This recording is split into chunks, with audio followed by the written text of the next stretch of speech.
Good morning all of you. आज हम Hindi grammar chapter 1 भाषा और व्याकरण स्टार्ट करेंगे पेज नंबर 5 पर। तो चलिए स्टार्ट करते हैं। अब भाषा और व्याकरण क्या होता है देखिए। मनुष्य एक सामाजिक प्राणी है। समाज में रहते हुए उसे अनेक कार्य करने पड़ते हैं। मनुष्य क्या है? एक सामाजिक प्राणी है। अब समाज में रहते हुए उसे अनेक कार्य भी करने पड़ते हैं। उन कार्यों को करने के लिए उसे दूसरों के सामने अपने मन के भावों और विचारों को अभिव्यक्त करने की भी आवश्यकता होती है। अब उन कार्यों को करने के लिए उसे दूसरों के सामने अपने मन के भावों और विचारों को अभिव्यक्त करने की भी आवश्यकता होती है। इसलिए विचारों का आदान प्रदान करना हमारे लिए अनिवार्य हो जाता है। इसलिए हमारे लिए क्या अनिवार्य हो जाता है कि हम अपने विचारों का आदान प्रदान करें। अपने विचारों को प्रकट करने और दूसरों के विचारों को ग्रहण करने के लिए हमें एक साधन चाहिए। हम अपने विचारों को प्रकट करने और दूसरों के विचारों को ग्रहण करने के लिए हमें क्या चाहिए? साधन चाहिए। वह साधन है भाषा। भाषा के द्वारा ही हम अपने विचारों का आदान प्रदान कर सकते हैं। भाषा ही एक ऐसा माध्यम है जिसके द्वारा हम अपने विचारों का आदान प्रदान कर सकते हैं। इसकी परिभाषा देखिए, डेफिनेशन देखिए इसकी।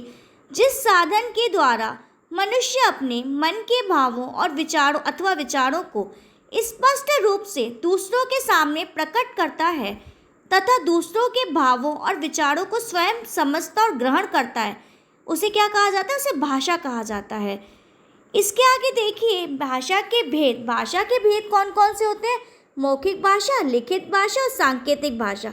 अब मौखिक भाषा में क्या होता है देखिए, जब मनुष्य बोलकर उपस्थित व्यक्ति या व्यक्तियों के सामने अपने विचार प्रकट करता है। जब मनुष्य बोलकर उपस्थित व्यक्ति या व्यक्तियों के सामने अपने विचार प्रकट करता है तथा उपस्थित व्यक्ति उसे सुनते हैं, जो व्यक्ति उपस्थित रहते हैं उसे वह सुनते हैं, तब वह भाषा के मौखिक अथवा कथित रूप का प्रयोग होता है। तब वो कहाँ प्रयोग होता है? कौन सा रूप प्रयोग होता है? भाषा का मौखिक रूप प्रयोग होता है। जैसे रेडियो से समाचार व गाने सुनना, दादी माँ के द्वारा बच्चों को कहानी सुनाना आदि ये क्या है? मौखिक भाषा का रूप है। इसके बाद लिखित भाषा देखिए क्या होती है। मौखिक भाषा को जब लिखकर प्रकट किया जाता है, मौखिक भाषा को जब लिखकर प्रकट किया जाता है तो ये क्या है? तो ये भाषा का लिखित रूप कहलाता है। लिखित भाषा में ध्वनियों के स्थान पर वर्णों या अक्षरों का प्रयोग किया जाता है। लिखित भाषा में ध्वनियों के स्थान पर वर्णों या अक्षरों का प्रयोग किया जाता है। जैसे अध्यापिका द्वारा श्याम पट पर लिखना। जैसे अध्यापिका द्वारा मतलब टीचर के द्वारा श्याम पट मतलब ब्लैक बोर्ड पर लिखना। छात्र द्वारा पत्र लिखना। अब छात्र के द्वारा पत्र लिखना, ये सब क्या है? लिखित भाषा के रूप में। अब सांकेतिक भाषा क्या होती है देखिए।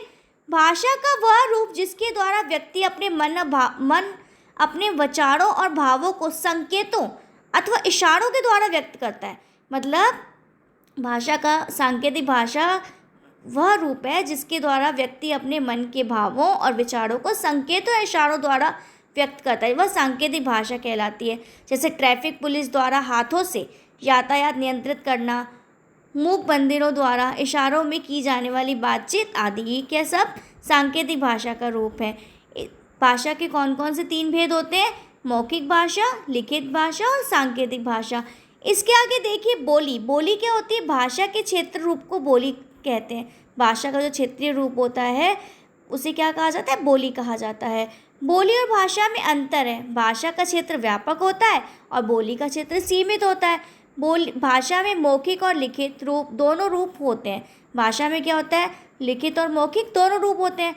बोली भाषा का एक ऐसा रूप होती है जो किसी छोटे से क्षेत्र में बोली जाती है। बोली भाषा का एक ऐसा रूप होता है जो किसी छोटे से क्षेत्र में ही बोली जाती है। बोली में साहित्य रचना नहीं होती। बोली में क्या? साहित्य रचना भी नहीं होती।